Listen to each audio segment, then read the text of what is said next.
हाय, आपके साथ मैं हूँ Surabhi Sharma. India TV YouTube channel subscribe करिए, बेल आइकन दबाएं। और हमारे संवाददाता भास्कर मिश्रा इस वक्त हमारे साथ और ज्यादा अपडेट के साथ जुड़ चुके हैं। भास्कर, अरविंद केजरीवाल दिल्ली के मुख्यमंत्री मानते हैं कि वैक्सीनेशन एक बड़ा जरिया हो सकता है लोगों को बेहतर प्रोटेक्शन देने का, कोरोना से लड़ने का, और उसके लिए 18 साल से जितने भी ऊपर के लोग हैं सबको फ्री में वैक्सीनेट करने का उनका इरादा है और उसके लिए एक बड़ा ऑर्डर भी दिया जा चुका है। इसकी तैयारियों के बारे में कुछ आपको अपडेट मिल सका है? कैसे तैयारी की गई है, कैसे वैक्सीनेशन का प्रोग्राम चलाया जाएगा? देखिए, आईसीएमआर के द्वारा ये क्लियरली कह दिया गया था आज से कुछ दिन पहले ही कि जिनको वैक्सीन के दोनों डोज लग चुकी है उनके लिए लगभग मामूली बीमारी है, ये हॉस्पिटल जाने तक की ज़रूरत नहीं पड़ती है। अगर जाते भी हैं तो वेंटिलेटर की ज़रूरत नहीं पड़ती। तो ये बात तो प्रूवन है।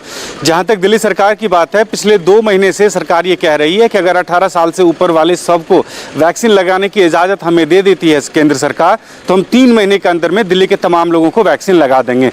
लेकिन उसमें एक कंडीशन जोड़ दिया गया है कि वैक्सीन सेंटर जो है वो भी बनाने की आज़ादी दिल्ली सरकार को दे दी जाए और उसके लिए स्कूल का इस्तेमाल हो सकता है, बाकी दूसरे जगहों का इस्तेमाल हो सकता है।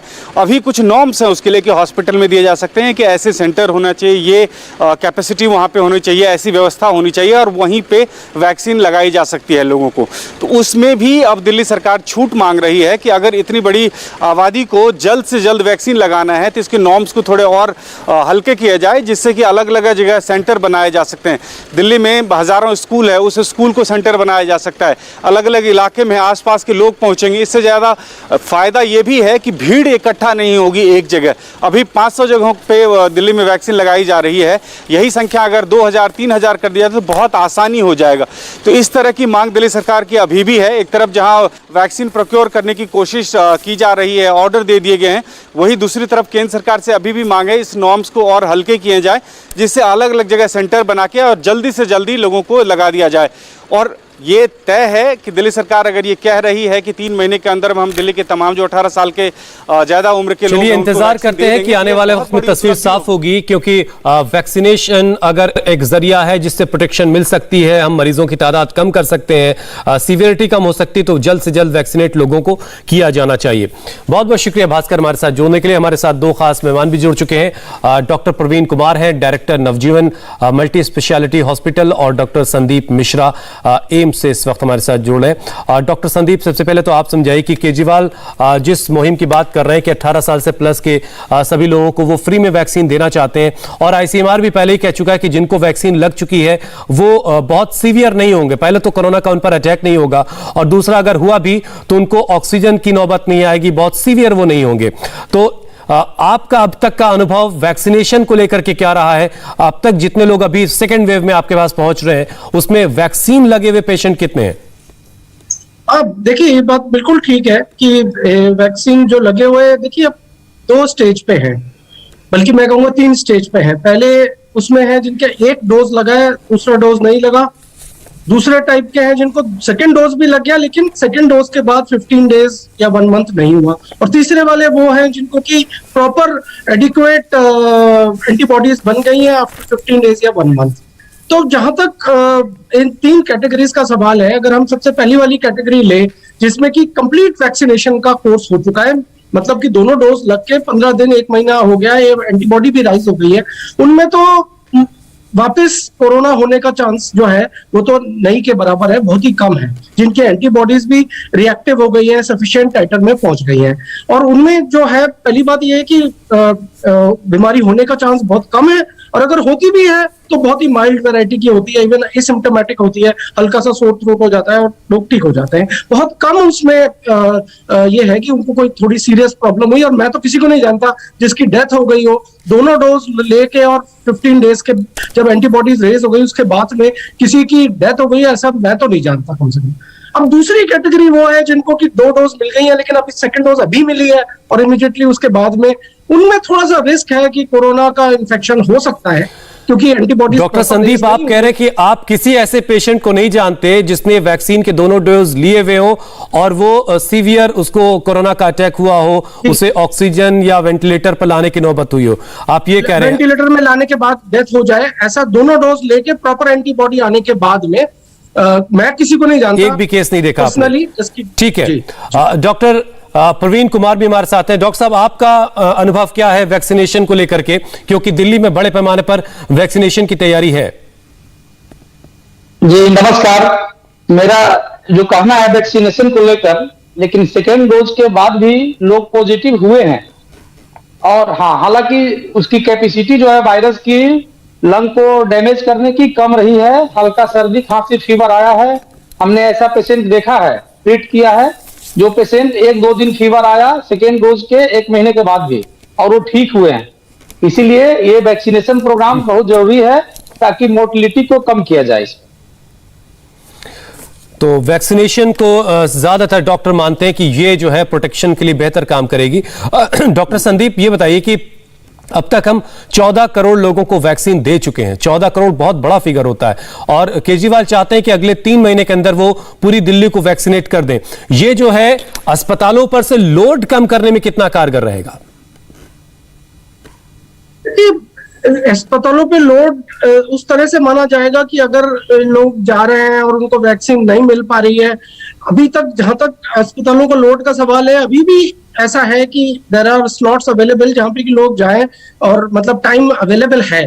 तो मेरे ख्याल से अभी तो पहली फोकस तो इस बात पे होगा कि लोगों को इतनी अवेयरनेस बढ़ाएं कि वो जो फैसिलिटी अवेलेबल है उसको यूज कर ले। एक बार जब वो फैसिलिटी यूज हो जाती है तब फिर कुछ और ऑप्शन सोचना चाहिए। मेरा थोड़ा सा इसमें यह भी कंटेंशन है कि अगर आप जैसे स्कूल्स में आप बता रहे थे, मैंने सुना आपको, तो उसमें से देखिए थोड़ी सी बात यह है कि वहां पे प्रॉपर मेडिकल बैकअप होना चाहिए, क्योंकि बहुत रेयरली क्या होता है वैक्सीनेशन के बाद एलर्जिक रिएक्शन भी आ सकता है। और अगर मान लो वहां पे आप कर रहे हो जहां पे प्रॉपर मेडिकल फैसिलिटी अवेयर नहीं है और आप उनको ठीक से हैंडल नहीं कर पाए आफ्टर वैक्सीनेशन एलर्जिक प्रोसेस को, तो थोड़ा सा रिस्की हो सकता है। तो करना चाहिए, बढ़ानी चाहिए, लेकिन आपको ये देखना चाहिए कि आपका जो आपके पास पूरी मेडिकल बैकअप उधर पे अवेलेबल है कि डॉक्टर संदीप, बहुत सारे लोग तो ये भी कह रहे थे कि डोर टू डोर प्रोग्राम भी चलाया जा सकता है, क्योंकि बहुत सारे लोग निकल कर नहीं आ रहे। तो जैसे हमने पोलियो को खत्म किया है, डोर टू डोर जाकर के भी हम वैक्सीनेट कर सकते हैं। क्या ये मुमकिन है? देखिए, पोलियो की जो वैक्सीन है वो ओरल पोलियो वैक्सीन होती है अब आजकल जो है, और उसमें जो है ऐसा एलर्जिक रिस्पॉन्स नहीं होता है। हर चीज देखिए, एप्पल और ऑरेंज में थोड़ा फर्क है। एप्पल और ऑरेंज एक ही चीज नहीं है, हालांकि दोनों फ्रूट्स हैं।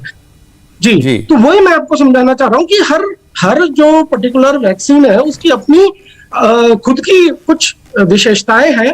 उन विशेषताओं को नजर में रखते हुए और सेफ्टी फर्स्ट, सेफ्टी को देखते हुए, देखिए अगर एक जगह भी 2 जगह भी अगर गलत हो गया तो पूरा का पूरा वैक्सीनेशन प्रोग्राम ट्रबल में आ जाएगा। तो हमको ऐसा कोई काम नहीं करना जिससे कि मेजॉरिटी लोगों का बेनिफिट रुक जाए। ये अच्छा आइडिया है कि भाई आपको एक्सपैंड करना है, लेकिन साथ साथ इंफ्रास्ट्रक्चर भी हमें एक्सपैंड करना पड़ेगा, ये ताकि ये प्रॉपरली डिलीवर हो सके। हमें जल्दबाजी में जो है, मान लीजिए आप एक्सपेंड कर लें। बिल्कुल सही बात है डॉक्टर संदीप। हमारी कोशिश ये है कि घर बैठा जो दर्शक है उसके मन में जो छोटे छोटे सवाल उठते हैं उनके जवाब आप जैसे बड़े बड़े डॉक्टर से ले लिया जाए, ताकि उनका हर एक कंफ्यूजन दूर हो जाए। डॉक्टर प्रवीण, आप ये बताइए कि आपके अस्पताल में इस वक्त कुल कितने पेशेंट हैं, और उनमें से क्या कुछ ऐसे हैं जिन्होंने वैक्सीन ले रखी है? नहीं, वैक्सीन लेने के बाद भी हमारे पास जो पेशेंट आए हैं कुछ, वो वैक्सीन लेने के बाद भी पॉजिटिव हुए हैं, जिनको लेकिन माइनर का फीवर आया है, 1-2 दिन क्या रेशियो होगा उनका? हो गए हैं। उनका रेशियो आप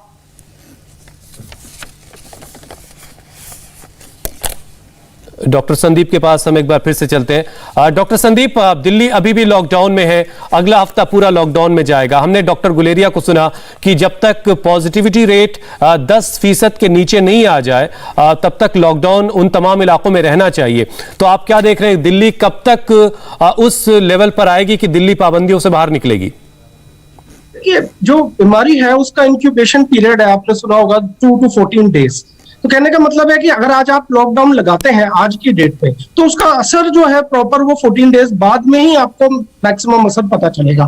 तो जो लॉकडाउन का जो पीरियड है, मुझे लगता है कि जो हमें लॉकडाउन लगाया पिछले हफ्ते, उसका असर अभी आने में 1 हफ्ता और लगेगा। तो मुझे लगता है कि 2 वीक्स का तो देखिए पीरियड हमें देना ही पड़ेगा, उसके बाद हमें असर आएगा। हो सकता है कि 2 वीक्स के बाद इतना सुधर जाए स्थिति कि हम लॉकडाउन से बाहर आ जाए, या हो सकता है कुछ दिन और बढ़ाना पड़े। पर मैं थोड़ा ऑप्टिमिस्टिक हूं इसके बारे में कि जैसे ही अगर हम कंप्लीट लॉकडाउन और प्रॉपरली इन्फोर्स्ड, सर मेरा ये कहना है कि जो चीज करें उसको प्रॉपर कर लेना ज्यादा जरूरी है, रादर देन जस्ट करना। अगर हम प्रॉपरली कर लेंगे, प्रॉपर इन्फोर्समेंट हो जाएगा, तो मेरे को लगता है कि 2 वीक्स के बाद से ये केसेस डिक्लाइन होने लगेंगे। एक हफ्ता हो गया, एक हफ्ता और बचा है, एक हफ्ते के बाद मुझे लगता है कि केसेस डिक्लाइन होंगे, मेरी ये मानना है। और पिछले 2-1 दिन से हम देख रहे हैं कि दिल्ली में थोड़े ही सही, बहुत मामूली सा, लेकिन गिरावट देखी जा रही है।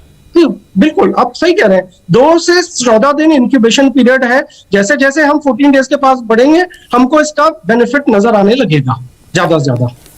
डॉक्टर प्रवीण, अभी आपके अस्पताल में ऑक्सीजन की स्थिति क्या है? क्योंकि लगातार हम दिल्ली के अलग अलग अस्पतालों में ऑक्सीजन का क्राइसिस देख रहे हैं। दिल्ली के हिसाब से बिहार में भी बहुत सारी ऑक्सीजन की क्राइसिस है, लेकिन अब धीरे धीरे सुधर रही है स्थिति। अच्छा, आप बिहार से मेरे साथ जुड़े, मैं माफी चाहता हूँ जी, बताइए। जी जी जी, हाँ, मैं बिहार से हूं। मैं तो यहाँ स्थिति क्राइसिस, तो यहाँ भी ऑक्सीजन की बहुत है, किल्लत हुई है, लेकिन जिसकी वजह से हमें एक बार रोकना पड़ा है इलाज को।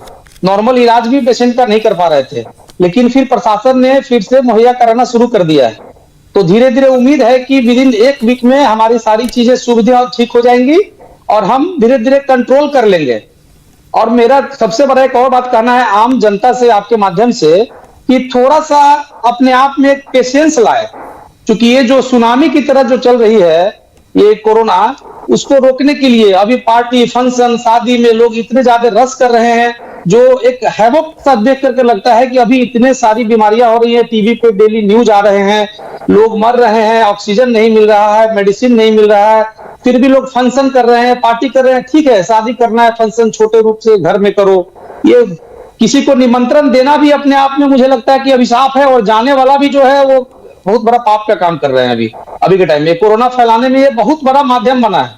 हमारी ये जो नैतिक जागरूकता बनती है लोगों की, कि इस चीज को एकदम अवॉइड करें अभी फिलहाल, जब तक इसको हम लोग ब्रेक ना कर ले, इस सुनामी को, जब तक हमारा सिस्टम पूरी तरह से ऑक्सीजन से, मेडिसिन से, स्टाफ से, ये सब तक सिस्टम तैयार नहीं हो जाए लड़ने के लिए। और हमें उम्मीद है कि विद इन 10 से 15 दिनों में ऑक्सीजन सप्लाई भी नॉर्मल हो जाएगी।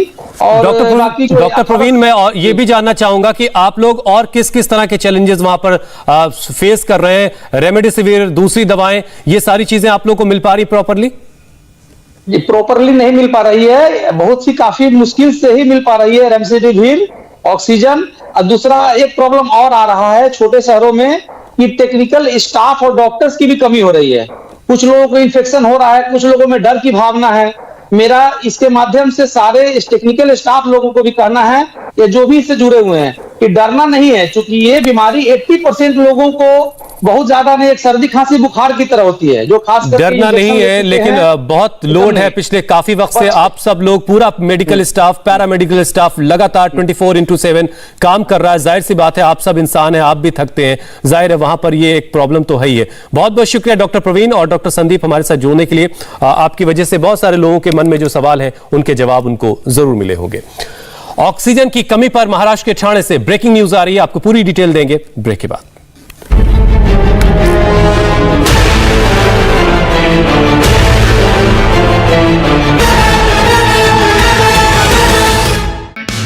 हाय, आई एम सुरभि शर्मा। खबरों से अपडेट रहने के लिए India TV YouTube channel subscribe करिए, साथ में बेल आइकन जरूर दबाएं। जुड़े रहें इंडिया टीवी के साथ।